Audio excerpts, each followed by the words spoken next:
លោកលោកស្រីប្រិយមិត្តទូរទស្សនិកជនជាទីគោរពនៅពេលនេះសូមអញ្ជើញតាមដានទស្សនាព័ត៌មានប្រចាំថ្ងៃ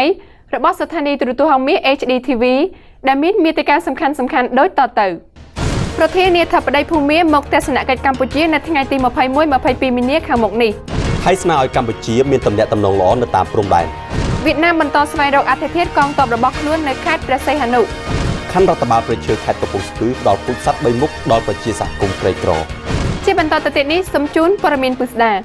វិទ្យាស្ថានអន្តរជាតិផ្ដល់សម្ភារៈសិក្សានិងស្បៀងអាហារដល់កុមារក្រីក្រនិងផ្ទុកមេរោគអេដស៍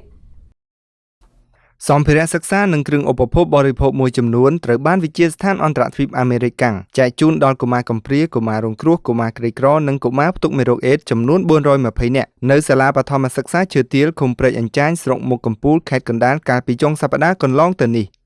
វិទ្យាស្ថានតែងតែយកចិត្តទុកដាក់និងជួយដល់កុមារដែលបាននិងកំពុងធ្វើការងារជារៀងរាល់ថ្ងៃដើម្បីជីវភាពរស់នៅហើយជារឿយៗពួកគេស្ថិតនៅក្នុងស្ថានភាពប្រកបដោយគ្រោះថ្នាក់ដែលប៉ះពាល់ដល់សុខភាពសុវត្ថិភាពការសិក្សានិងការអភិវឌ្ឍខ្លួនរបស់គេទៅថ្ងៃអនាគតសម្ភារៈសិក្សានិងគ្រឿងឧបភោគបរិភោគដែលក្រុមសិស្សានុសិស្សបាននាំយកមកចែកជូនដល់បងប្អូននៅពេលនេះគឺបានមកពីការរៃអង្គាសផ្ទាល់របស់ក្លឹបទាំង5តាមរយៈការរៀបចំប្រគំតន្ត្រីដែលហៅថាទេពកោសល្យដើម្បីជំនួយឧបត្ថម្ភលើកទី2ដែលមានបេសកកម្មលក់ផលិតផលសប្បុរសធម៌ដែលរៃអង្គាសថវិកាតាមបរិវេណសាលានិងថ្នាក់រៀននិងស្វែងរកជំនួយឧបត្ថម្ភពីស្ថាប័ននិងសប្បុរសជននានាក្នុងរាជធានីភ្នំពេញ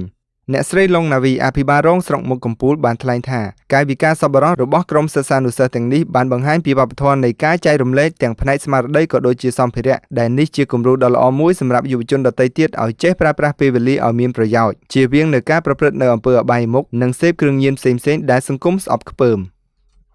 ព័ត៌មានជាដែលលោកអ្នកបានទស្សនានៅពេលនេះចាប់តែប៉ុណ្ណេះជាបន្តសូមអញ្ជើញតាមដានទស្សនាព័ត៌មានអន្តរជាតិ